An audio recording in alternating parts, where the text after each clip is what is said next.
Hello বন্ধুরা, good morning.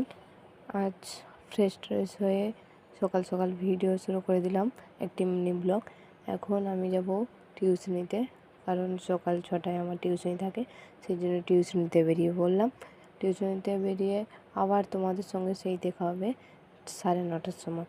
যখন আমি আবার স্কুল যাব তখন তোমাদের সঙ্গে দেখা করব, ঠিক আছে?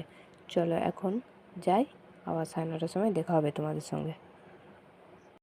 দেখো, আমি স্নান টান করে এখন ড্রেস পরে এখন খেতে বসে গেছি। আলুর চচ্চড়ি আর মুড়ি খেয়ে আমি স্কুল যাব, যেহেতু আজ রান্না করতে মাকে না বলেছি। দেখো, রেডি হয়ে গেছি, চলো স্কুল যাই। আবার এসে তোমাদের 4:30টার সময় দেখা হবে। দেখো, 4:30টার সময় আবার চলে এলাম স্কুল থেকে। এখন আবার যাব পড়তে। ভাবতে পারছো, সারাদিন পড়া। এখন যাব আবার পড়তে, গিয়ে আরও অনেক কিছু বলে। আজকে পড়তে যাওয়ার একটা স্পেশাল দিন হচ্ছে